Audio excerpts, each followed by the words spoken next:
Have you ever set a goal and then failed to even get started? Or have you set a goal and given up halfway through? Or have you set a goal and you've almost got there, you just didn't have the effort to get it over the line? If you recognize yourself in any of those, welcome to the club.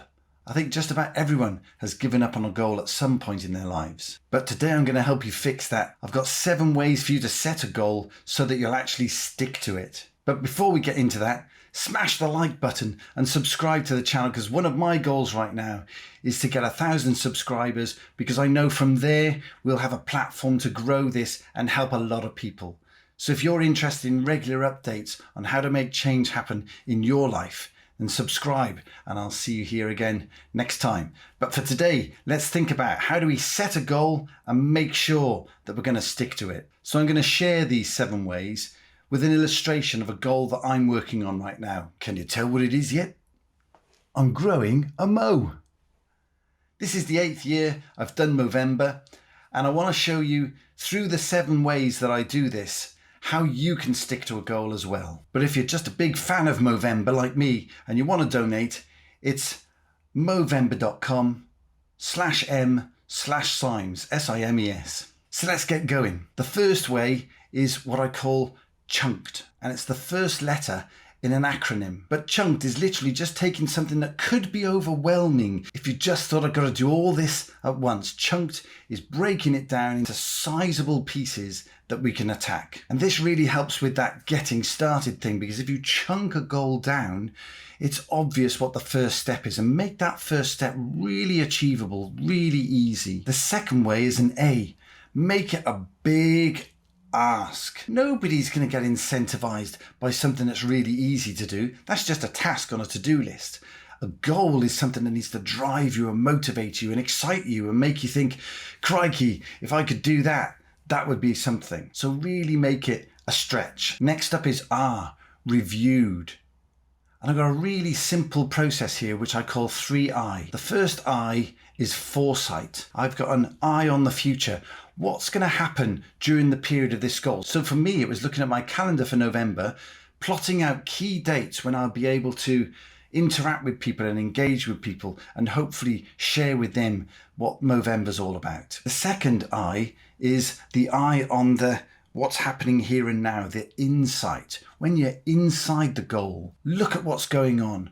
Is it working? Are your strategies bearing fruit? Because if they're not, we can course correct. And the last I is hindsight. I've got an eye on what did happen.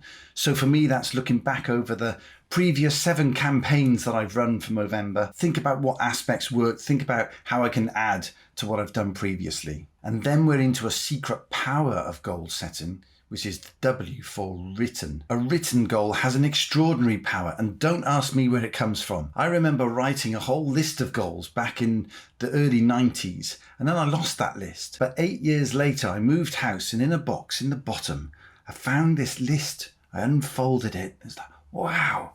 Of the 14 things on that list, I'd actually achieved 13 of them. And the one that I hadn't, I was actually working on at that time. So there's a strange, almost mystical power to a written goal, and I really recommend it to you. Next is another A, accountability. How can you make yourself more accountable with this goal that you're setting? So for me in Movember, I've got a fundraising page on Facebook. I've told everybody in my network. You're now looking at me thinking, what's that strange thing under his nose? Well, that's what happens when you ask your followers what sort of moustache you should grow. And they've come up with the trucker, or as I like to think of it, it's my tribute to Lemmy. Lemmy from Motorhead, you might know, died of prostate cancer in 2015. So this is my small tribute. It's growing, I promise you, it is really. So make yourself accountable to yourself, but also share your goal. Let other people know what you're doing, because they can help you. The 6th way you can set a goal that you can stick to is to schedule it. Now, scheduling comprises of a whole bunch of things. It's about increments along the way. It's about a deadline. It's about a time frame that feels achievable for you, but is going to stretch you. So back to Movember, 30th of November, it's all over. We may still get some funds in after that date, which all go straight to Movember.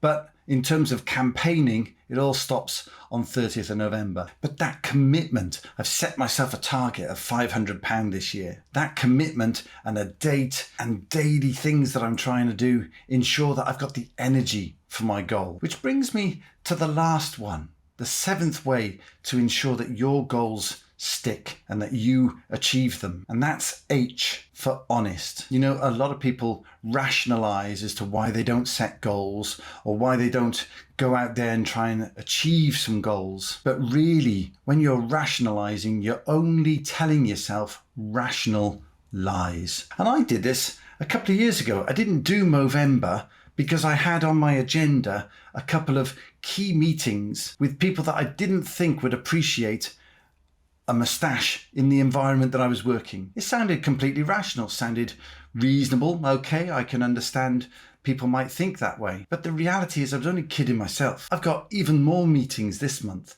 I've got even more interactions with people that I take very seriously. But guess what? Turning up with a moustache like this is going to start a conversation. It's going to help me help them in terms of raising their awareness of what Movember's all about. So just catch yourself when you're rationalizing as to why you're not actually setting yourself a goal. Because quite often we say, it's unachievable. I've done that before. This happened, that happened. It's not going to work. But in reality, so much has changed since you last tried it. And there's no reason to believe that with some foresight, some insight and some hindsight, you can't solve the problem. And then once you're going, be honest in your reviews. Don't brush over why things aren't happening potentially. Think about it. What can I do differently? So if you've been following along, you'll recognize those 7 letters all add up to the car wash. Are you taking your goals through the car wash? Because that's what will enable you to actually stick to your goals. You know, the real question we need to ask ourselves when it comes to setting goals is not, is this attainable? Could I achieve this? Because that's often why we don't even get started. The real question is this worth my time and effort? And if you believe it is, chunk it down and get started. Now, for more on the car wash and a whole bunch of other tools and techniques and strategies that will enable you to balance your life your way, can I recommend my book? Dynamic Time Management. I'll leave a link in the comments below. It really is a time management book for our times. So many people are out there considering their own lives strategically. What do I want to do with the rest of my life? And that's where this book will come in. I've been helping people with these big life questions for more than 2 decades now, and all of it has been synthesized inside this book. So that's it for this week. Remember to go and donate over at movember.com/m/Symes, and I'll see you back here next week.